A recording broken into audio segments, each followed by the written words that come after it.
Joe presents Games for the End of the World together with Links. Hey, I'm Tom Deacon, and this is Games for the End of the World together with Links. Now, each week, I get a different guest to come and join me in the bunker, safe from the apocalyptic world that is happening outside. And we get to talk about the games that we love and the games that shaped us. Why? Well, good question. Well, because it's the end of the world and games are the only thing that are going to get us through it. Now, my guest today, I'm glad to say, I'm very excited to have him on board because he is part of the Scott Mills Radio 1 show, also famously asked out Mila Kunis, and he's also the best third of the Peter Crouch podcast. It's the one and only Mr. Chris Stark. Mate, Chris, what an intro. Yeah. I sort of feel like you're recapping my life there in quite a wonderful way as well. Yeah, but I've done it just enough to give us a little flavour because hopefully I'll get to know you from the beginning to kind of present now. Yeah, okay, cool. If there was the apocalypse happening and you had to choose a character from the world of gaming that could be your companion, who would you choose to sort of get through it all? Okay. Well, you want someone else that is that can survive anything. And my first thought on that is, do you remember the butler on Tomb Raider? The one that just follows it around with the tray. And someone showed me a video of this not that long ago, and it just brings back memories of doing the same. Is that when you played this game, for reasons that none of us can really understand why you did it, other than just because you could, you'd lock the butler in the freezer. Sure. And it doesn't matter that you lock the butler in the freezer. He'd still survive, and it was quite an incredible. And that's why I think in an apocalypse situation, he's the perfect person to have following you around with a tray of. Yeah. A tray of drinks. Yeah, the first guest, I like this as well. Got a cup of tea and a little cup of water as well. Stay hydrated. Sure, it's important. But he can obviously deal with the freezing cold temperatures. If there is fire and brimstone, you'll soon find out whether he can survive that. Absolutely. Also, I don't know how old. The thing is about computer game characters, they rarely age, don't they? So the butler was old when I was young, and I'm now a bit older. So I don't know how old this butler would be now, but I don't think that matters. That's the beauty of computer games. They sort of stay the same. Yeah. The worst scenario for you get older, but he's like Benjamin Button and gets younger. Yeah. And his role is he's now useless. So One day, though, and we need to consider this, we will be older than the butler on Tomb Raider. And all we can hope is that, someone doesn't lock us in a freezer. Let's take you way back. Yeah. You grew up in Watford. Yes. The mighty Watford. Yeah. As a sort of childhood, Watford, nice place to grow up. In terms of you getting into gaming and the first sort of games and memories you have. I remember when I was at school, much like now, I was really sad, and I used to spend quite a lot of my time making a school magazine that no one asked for, no one particularly wanted, but it's sort of it's what I don't know why I really did it, because there wasn't really a demand. I just felt the need to make it, and there was two sections of that I remember distinctly, and one was like a thing about Watford Football Club. So I went out and did my first ever interview, which was with the Watford manager at the time, a guy called Ray Lewington, which was fine, like, nice to do and everything. And the other was I tried to set up a gaming section of it, but really the only game that I was solidly playing was FIFA. So it felt to me that the only review in this gaming magazine or gaming section of this school newspaper was just FIFA, whatever it was at the time, like FIFA.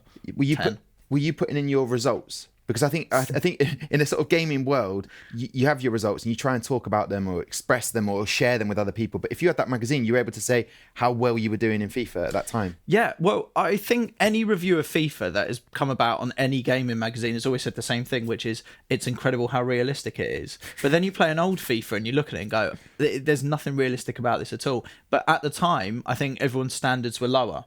It's a bit like the argument that you can play something retro, but I mean, if that got released now, I don't know how people would actually take to it. Yeah. God, this is bringing back memories as well. So I used to buy magazines, gaming magazines. Yeah.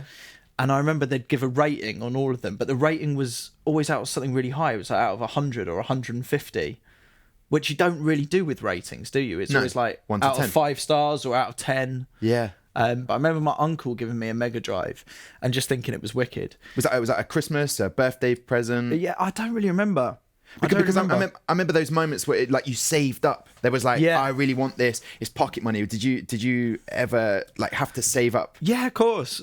But I don't remember saving for a game or a gaming console. I think it was just my uncle wanted rid of this thing for whatever reason, and I was first in line to get it, which was amazing. But I remember some of the games on it. And one of my favourite games to play was my mate Lee. He used to play Streets of Rage. Yeah. And that is one of my favourite memories of going around to his house and just spending hours on this thing. And I think it was one of those games that, and this is nothing against my parents, but that they wouldn't have approved of me playing at the time.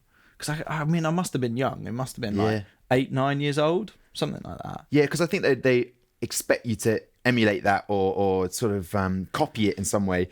But were you, Chris? Were you like the Streets of Rage? Were you going into the streets of Watford, tearing it just up? like, if I remember right, you had to like punch the vending machines to get stuff out of it. But no, I wasn't. I was actually a very good kid. Okay, so the Sega Mega Drive first console in Watford. You loved FIFA, but what other games sort of do you like your first sort of memories of playing and going, this is what I love gaming? Yeah, I think.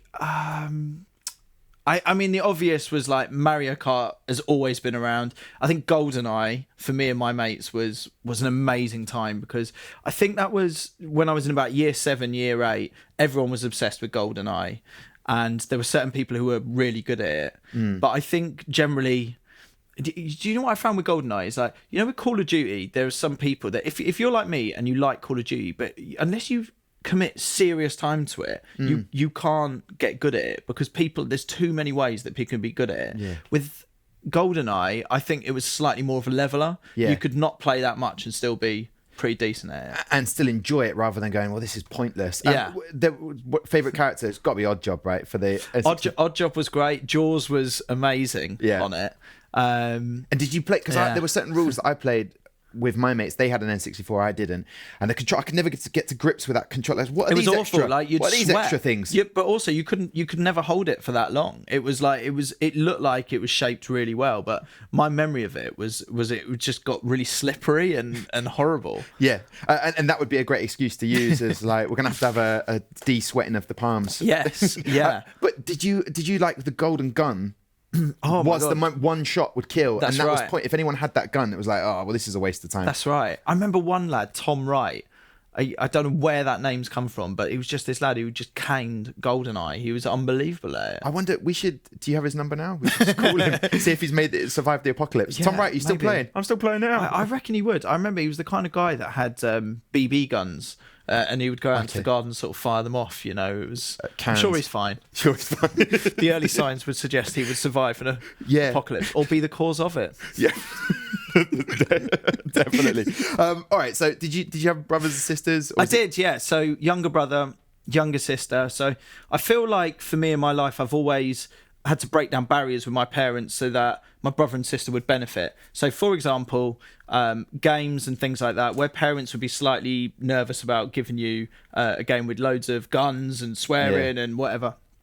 I was the one that would push the boundaries on that, so my little brother could play whatever game he wanted. Trendsetter, they call you. Yeah, but then he'd abuse his position. So, for example, like he got, I remember there was an Eminem album, and he was about 10 years old, and I remember my mum making him take the CD back to Woolworths, where he'd got this album and exchange it. Explicit lyrics, you know. Sure, I like the idea that your brother took it back, and they're like, "We can't give you the money back, but you can trade it in. Pick a mix." That's where we go. But also, the reason for a refund is my mother was offended by the lyric. Just doesn't happen, does it? No, it doesn't at all. R.I.P. Woolworths as well didn't survive the apocalypse. No, sadly. way before the apocalypse, it didn't survive. I think Wimpy, there's one still going. If I remember rightly, it was one transaction that tipped him over the edge, and that was the return of an Eminem album. Yeah, that was it. The balance went. No one saw it coming. Yeah, but the thing is, my brother was never really into computer games, so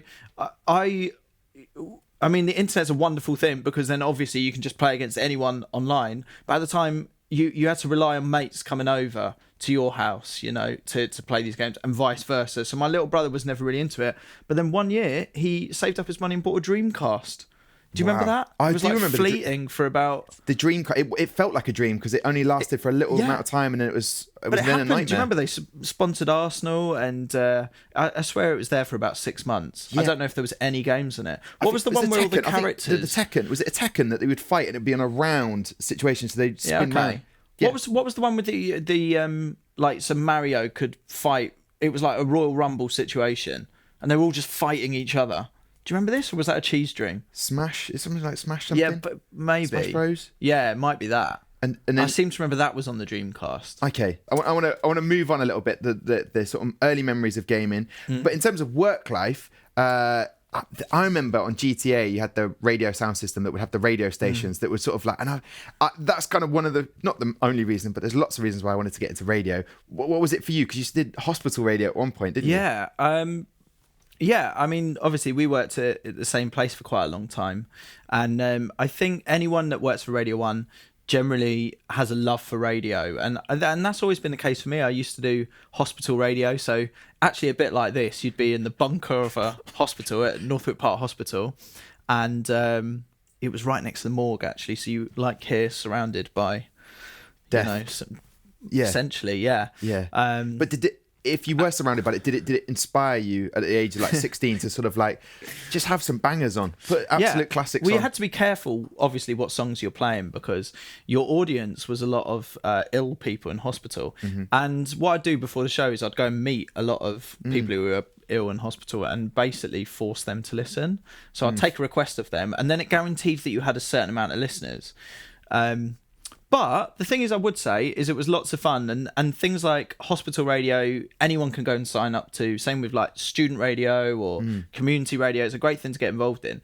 And then really what I do now on Radio 1, as you know, is not really dissimilar to what I was doing then. It's just have lots of fun. I get to do silly things every day, and hopefully in this apocalyptic world, don't know why I've struggled to say Sounds that. Sounds tropical when you say it like that. Apocalyptic. In this apocalyptic world, I think our radio show is quite a nice sort of tonic to it, in that if you're having a bit of a rubbish time, hopefully you can just tune in and get involved in a bit of fun and a bit of silliness, and that's all we want to do, be a bit of kind of light relief to everything. Definitely. I love that idea that because with hospital radio, you're going around, you're chatting to people saying, do you want a request, do you want a song played, and then you would, but I like the idea that you're making them listen, because what was the sort of average numbers? There's not a lot. Did they have to pay to tune into the radio, or was it free? But that was the wonderful thing. So in hospital radio, it was free to listen. Did you ever play Theme Park Hospital? Because that was like one of my favourite hospital-based games. That was a game, yeah. You could shoot the rats or mice that were running around as a little target. Was that? I mean, that was like those fairground games, right? Yeah. Where you can set the whole thing up and Theme Park and the Theme Park Hospital sort of element, but there was just like people would come in with huge heads, and you'd have to buy the machinery to cure these people. But what there wasn't, and I think it lacked, was just a radio section. Yeah. Oh yeah, they never include the hospital radio in any of these sort of things. Was it like The Sims, or was it? Pretty much. I think that definitely led to all of those Sim, where you are the creator, you're godlike. But Sims was one of those games that people played, and it would bring out a darker side. What sort of things was you ruthless? Because there was a cheat where you could have unlimited money. Yeah. Some people, it's horrific, but they would set up to kill their Sims off, like you block the. Yeah, but that's what you do. So what you did is you'd build. I like to build a sort of maze. Out of it, so they'd go in, and then you remove the doors at various points, and then they're just in there. I just watch them from above. It feels so wrong, but that's what that game like. So there's something. It wasn't made for that, I guess. I don't think so. But yet you had an 18 rated game, which was a bit gory. Like you were saying, as the oldest of your brothers and sisters, like you would set the trend. But Sims was supposed to be a fun, playful, nice game. Well, it was meant to be, but that's. People twisted it. I think if you've got the option to do things, you're right, it allows you to delve into your brain, and you could, with your powers with The Sims, do quite nasty things to them if you wanted. Equally, you could do good. And maybe, Grand Theft Auto gets a massive kick in for... how can you have games like that and then people go and imitate in that? Maybe what they've got to do is allow the options on that, so you could actually perhaps do the whole game from quite a nice do-gooder sort of thing. Stopping crime. I never completed GTA because I'm trying to bring down my carbon footprint, so I'd have to walk everywhere in the game, and it just it's long, isn't it? It's a big old place. So in terms of radio, like, are you still gaming now when you're at Radio 1, or were you gaming more then back in the hospital radio days? I think look, quite a lot more time then to be able to play games. And also when I was at uni, there was loads of times, and some of my mates were really into Call of Duty, as in, there was one lad, Kieran, who I'm sure will see this. Good old K-Dog. But whenever I went round to his place, he was in his bed and he had a big TV, he was playing Call of Duty, Yeah. Occasionally he'd take a break and lean out his window and do whatever. and then back to Call of Duty and some munchies. Yeah. And it's not even a full get up, just lean out the window. Yeah. And he stunk. And his room stunk. And it's like, I remember there was a girl that he was seeing, and she desperately tried to change him, and he wouldn't change. And I'd come back, like I'd be DJing in like a local club, because to earn some money at uni, I was like DJing nightclubs in Southampton, actually. I know, my hometown. I'd come back from work at like 3-4 in the morning, and he'd still be there playing, and I could hear it. Like he'd go through the door, and he'd have one of those headsets as well. And you just hear all this chat coming from that room. He'd spend so much time on it. Yeah, it was incredible. So do you know what K-Dog's doing now? In terms of like, has that gaming affected his... No, he's doing well. He's ruthless. But then I think that comes from the ruthless efficiency that comes from playing Call of Duty for 13 hours a day. Would you play against him? Because look, you've got to have a hobby, but it also could be a career now in the world of esports. But did you play against him? Because you said earlier, if you're not good enough, it's not that fun. That's my annoyance with Call of Duty. The very best thing about it is you can play other people. But unless you're really good at that game, it's pointless. Like it causes you more anxiety and stress running around, not being able to perform, and that's the truth of it. You feel like you can't rise to the occasion on Call of Duty. So I had to stick to the campaign mode and put it on easy, and then I felt empowered and a boss. Sure. But when you're running around and people take the piss with you on Call of Duty, like when they know what they're doing, they literally, it's a bit like in football where someone will go trap the ball in front of the goal and then just bend down and head it in. Yeah. On Call of Duty, they do laps around you. Yeah. And I'm there go in circles just trying to catch up. It's like, unless you know what you're doing on some games online, you're screwed. And to do that, you've got to spend so much time. So what I've started doing is just concentrating on one game, and that's FIFA. FIFA, I think I'm half decent at. And I think what everyone needs to do is just have one game in their locker that they're amazing at. It's because you can't be good at everything, can you? Unless you're you. No, I'm not good. I'm not good. I don't mind playing it, but your level. Yeah. Like I'm jack of all games, but not elite level. I'm not like stepping up, so I'll just play at a comfortable level and then not embarrass myself, which I think is one way. But then you lose out in the fun of it. So how did you get better at FIFA? Is that what you were playing throughout uni? You were committing those hours? So at uni, I played a lot of FIFA. Then there was one year where suddenly Pro Evo was the game that everyone played, and everyone made this switch to Pro Evo, even though the teams were called like London United, Manchester Red, and everyone made this switch, and then FIFA got really good again. So I then went back to FIFA, but suddenly the controls were opposite. And FIFA had a setting on it which was called, I think it was alternate controls, just to appease everyone that had gone to PES and then come back. And it's like, you're welcome back. And look, we'll give you your controls from the other one. It was like a negotiation that never had to happen, but an acknowledgement that FIFA screwed up one year and it was Pro Evo all of a sudden. So there was loads of that. A lot of it at uni involved dares as well. Okay, well, is this the kind of like if you let a goal in, there's a certain dare you have to do? Like if Gary Neville scores or there was a Phil Neville scores, then if you lose 5-0, you had to run naked to Subway just down the road. Sure, with your foot long. In Portswood, the Subway in Portswood in Southampton. And so this often happened, like we'd come back from a night out. I'm picturing, I know how long this road is, Yeah. And my student house was down the other end of it. So what we would do is I would obviously take off all my clothes. So this happened, you lost 5-0? Oh, this happened three or four times, No. Surely, defend. But no, because you get sucked into it's horrible. When you're at 4-0, it's like everything's against you at that point. You know you've lost momentum. There's nothing you can do. You make desperate challenges, and those desperate challenges, when you start sliding around, you lose control, and you actually invite a lot of pressure. You lose your head in that moment. Do you know what? After doing 3 or 4 naked runs, you actually don't the dare element to it goes, you become actually a bit immune to it. But the best thing about it is we used to. It's so bad this, but like the rule became that you'd have to go to Subway, but then you'd have to knock on the door of the Subway as well.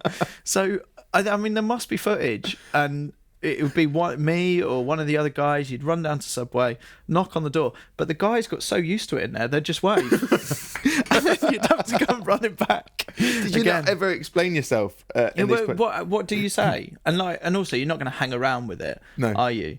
It could have been worse. They could have sent me in to order meatballs or something. But it's, I'll have a 6-inch, please, that sort of thing. It was because it wasn't the naked days. There was FIFA apologies. You'd have to write a FIFA apology. Exactly, yeah. And we sort of dealt with that internally, because the FIFA apology thing's a nice idea and that, but it's quite a public way of doing it. Whereas when you're playing that much FIFA with a group of mates, you just need punishments that are there and then.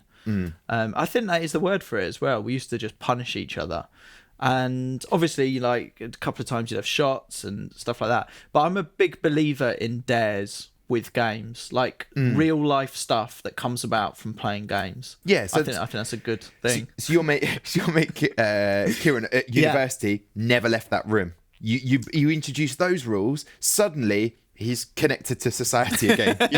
He's able to sort of like get back in again. Real world consequences for fantasy events. Yeah. Do you see what I mean? Yeah. I'm a big fan of that. All right. So in my notes here, you officially joined Radio 1 in 2012, but there was a moment that, and I think you know where I'm going with this for the introduction, the Mila Kunis incident.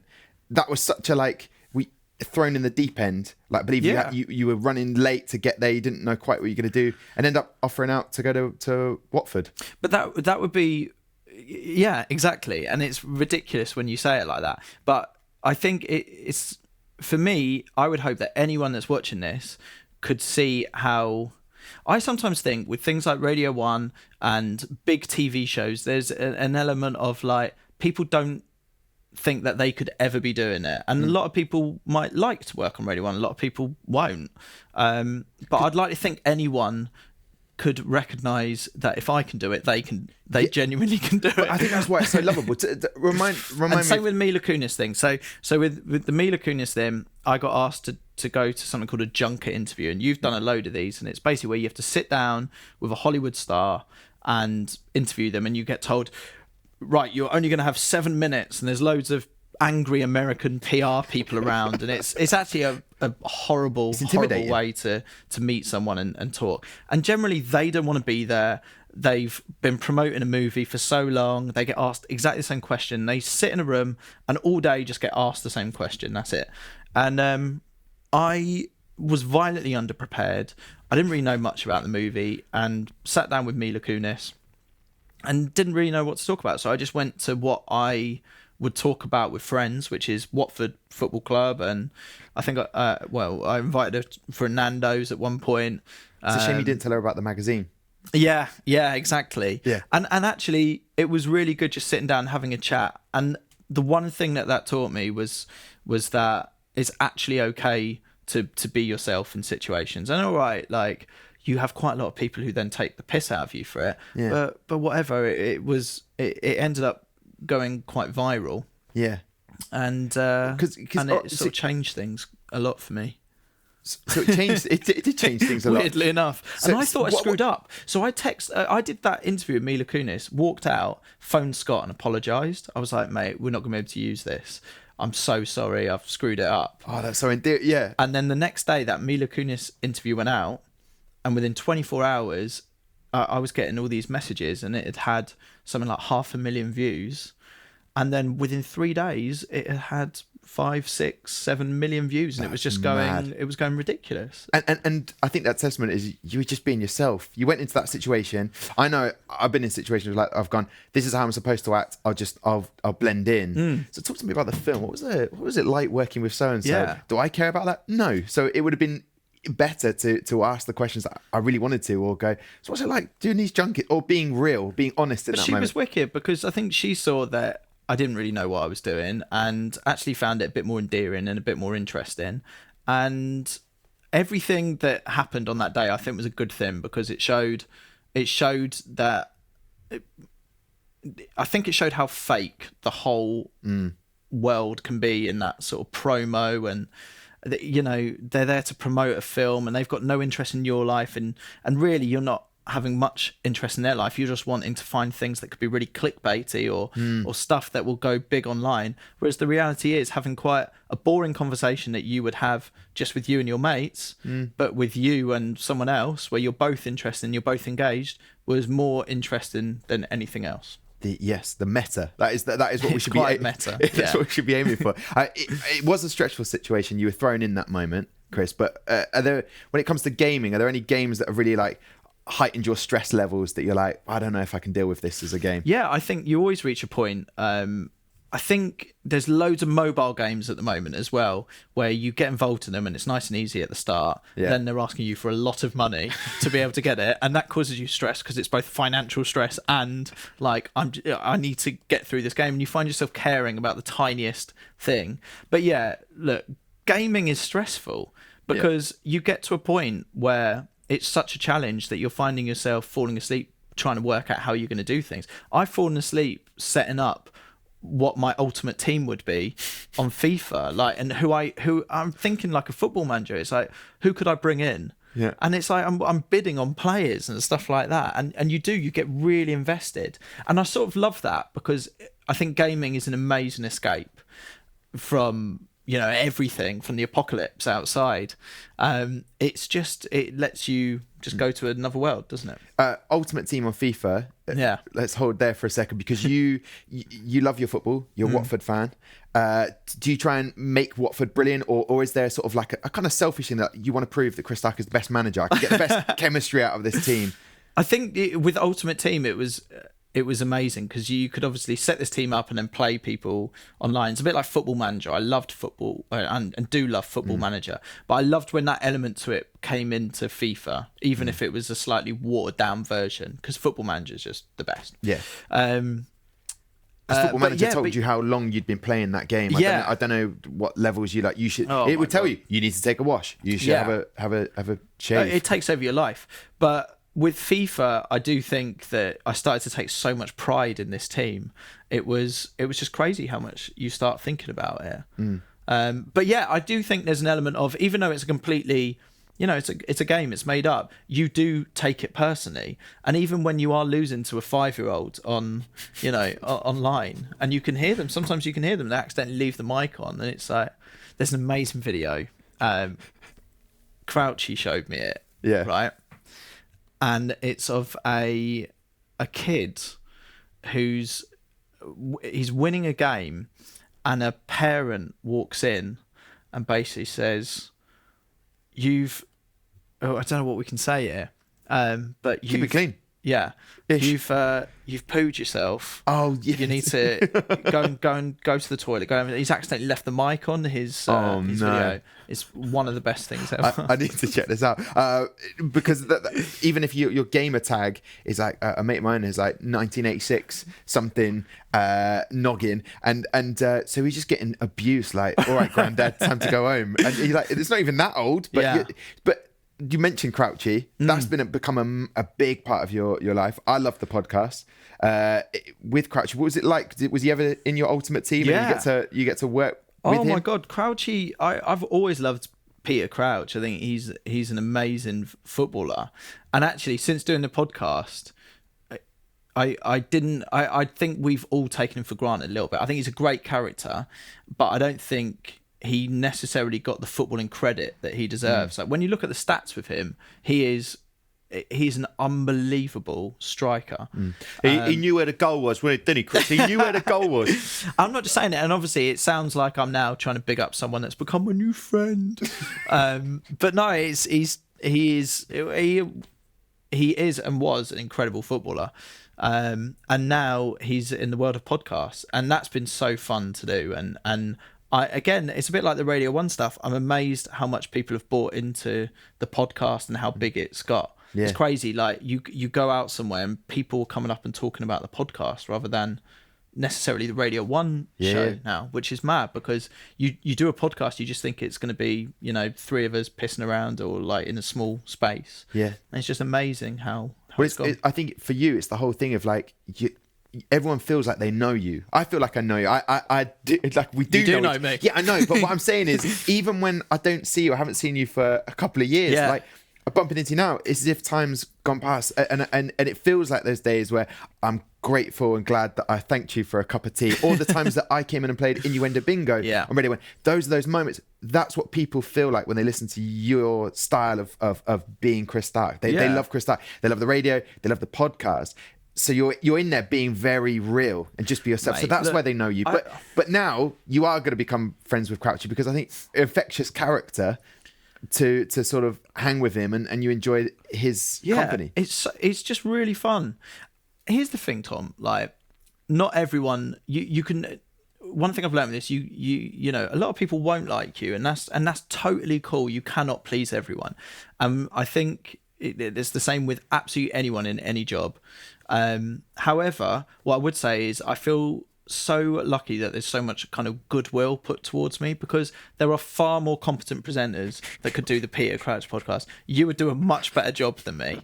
And it's the same with the Radio 1 stuff and everything. However, I would say that I've really enjoyed the opportunity with Crouchy to come up with a podcast which isn't so serious, and we've made this amazing community of people that listen and feel part of it.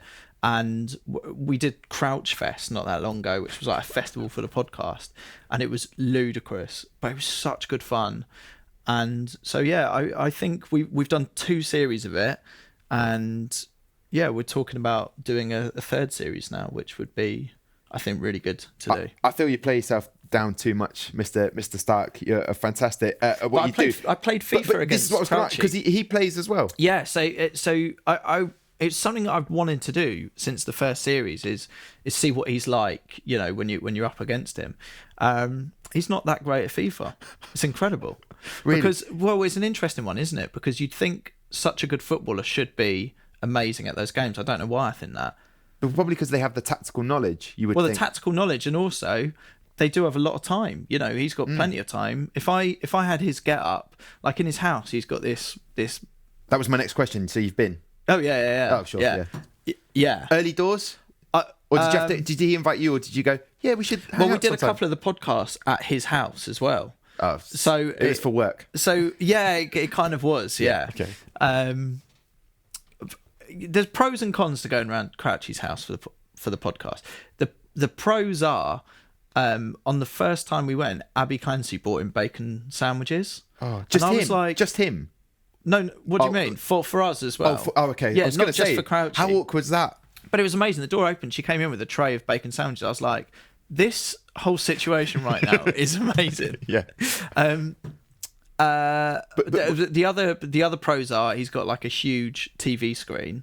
So better for FIFA. Better for FIFA. But that was one of my favourite things about FIFA has been how, like, as I've done better for myself, the TV has got bigger. Okay, because as a kid you the FIFA experience. Start off in a small screen because that's all you're really allowed. Small screen in the dining room of my parents' house. It was a tiny little thing that you had to sort of bang to make work. It was really old TV, and they just shoved it in the dining room. However, because they were watching stuff in the living room, I would watch stuff in the dining room. Right? Did you have to have it on a mute or volume down? No, it was just like I had my own space there. Like generally, I would go in there and sort of they'd leave me to it. So that was where I started playing. Level 1, it's quite hard. Yeah. Level 2 would be then taking it somewhere else. Well, then I got a TV in my bedroom. Hello. Right. Obviously a game changer, that, because that means then you can be up all night. Yeah. So what do you do after that? Well, I'm in my parents' house still. I can't afford to get out. I need a bigger TV. Here's where Scott Mills did his first, I would say, proper solid thing for me. Yeah. I'd become friends with him, and he was getting an even bigger TV for his house because famous, he can afford like bigger TV. The more famous you are, the bigger the TV. Absolutely. So he was getting rid of a TV. So me and my best mate drove over to his house, took the TV from him. My mate took his microwave as well. Allowed to? He didn't allowed just to, yeah. Okay, because you didn't just nick it. Which, by the way, my mate took it to his parents' house and he gave it as a present to them, but it was faulty. And every time you pressed start, it gave a little bolt off the microwave. So he kind of got screwed over on that front. However, I took this TV home and it was on the edge of the bed and it was huge. This was like the ultimate for me. Suddenly I had a huge TV on the end of my bed, and you do two things in that situation. One is you explore all of the channels that are available to you on your Freeview box, and because everything's bigger, it's like they're in the room with you. And the second thing is you play FIFA, and it's nuts because you're not used to you're used to squinting at a little TV. Suddenly everything's laid out in front of you. It's like you can play FIFA and be knocking balls out left, right, and centre. It's like being the player. Yeah. But then you always get used to it, don't you? It doesn't matter how big it gets. So how big's which your is TV why now? I look at Crouchies and I think that's what's happened there. Yeah. He's gone up and up and up, and now it's ludicrous. It's a whole wall. So there's an optimum level where you've peaked, you've plateaued. It's like this. It doesn't matter now. The screen's too big. He can't get any bigger than that because it is just I don't know what he'll do now. So for him, he's done, which is why I assume he's retired. Sure. There's nowhere to go. But what about you though? In your relationships, like TV relationship? Yeah, I didn't assume you've been in the same time. Have you always been in a relationship? Same one? What relationship with who? With A girlfriend? Oh yeah, no. Because I don't need the chronological order of that. But this is not that show. But what I wanted was in terms of your gaming and how you've managed to fit in gaming around that as a relationship. Well, look, it's hard, isn't it? If you've got to fit gaming around a job, gaming around life, and you've got to fit gaming around girlfriend or wife, in my instance, right? Or whoever you're with. And I would say if I look at my dating life, some were more tolerant of gaming than others. Yeah. And now married life. Say that. In situation. And I'm married now, yeah. Which is, congratulations on that. Cheers, mate. It's a major achievement, actually. It's the kind of thing that should go on the Wikipedia. You know? But does it become more lenient if you're married? I don't know. I think look, I love the escape that comes from gaming, but I actually think it is hard, isn't it? But then there's so many apps that come with games now that you can, like with going back to Ultimate Team, I could. When I'm not playing FIFA, I could be on a train or something. I could be setting up the team on my phone, which is awesome. So I don't know. I think if you're in the right relationship, you should be allowed to do kind of most things that you want to do. But I guess it's always balance, isn't it? But the TV's gone from the end of the bed. Do you know what I mean? I can't get away with playing. No, that's the major difference. Yeah. Actually, when you get deep in a relationship, it's much harder to be in bed playing games. So, yeah. There was a peak that you plateaued at. I've worded that badly, but you get what I mean. It's like as the relationship goes on, I find less that you do in the bedroom on a gaming wise. That's a beautiful way to put it. But you know, the nice thing is we don't have to worry about that because it's the end of the world.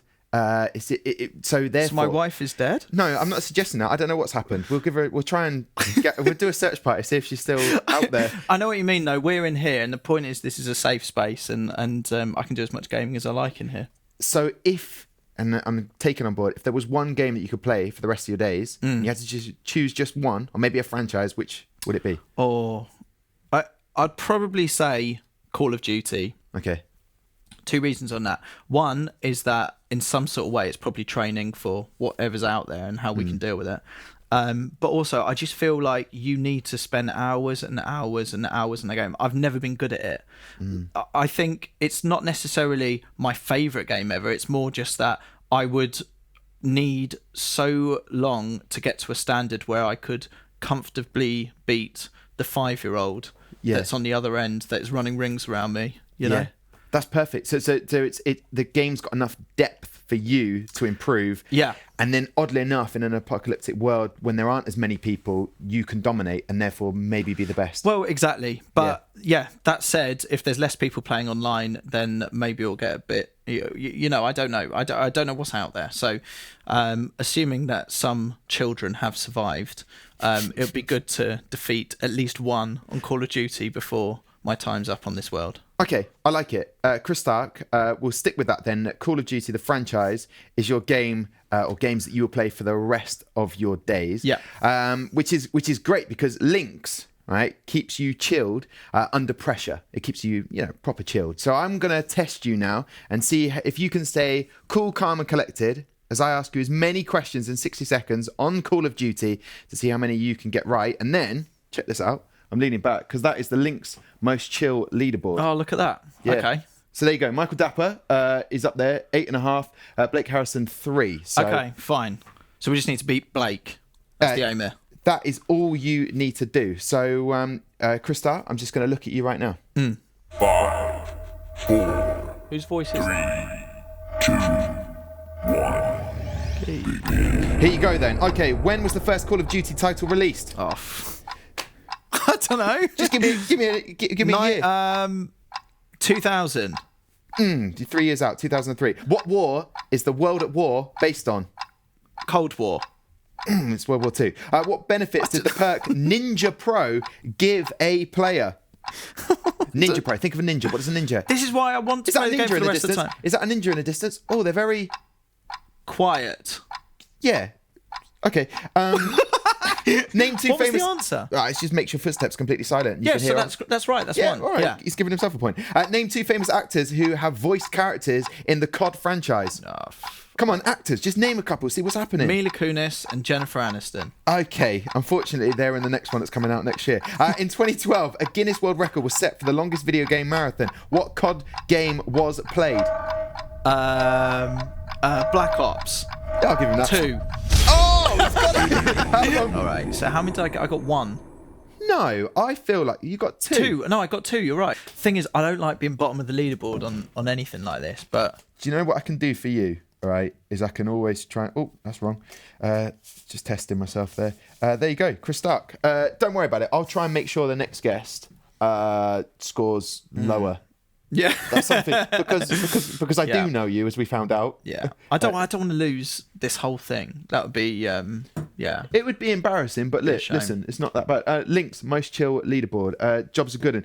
Chris, have you enjoyed coming into the bunker to? I have. Do you know what? Weirdly enough, it's felt good to talk, and isn't it funny how gaming can bring people together like this? It's beautiful. Even in the world that we have. I tell you what, well, listen, we got to wrap things up, but maybe we can play a game. Listen, thank you very much for watching Games for the End of the World. Thank you for watching. Thank you very much for listening as well. And don't forget, we are on YouTube as well, so leave us a like, a comment, and just subscribe and spread the love there. It's been amazing to have Chris Stark in the bunker. We'll see you next time. You have been watching Games for the End of the World on Joe, together with Links.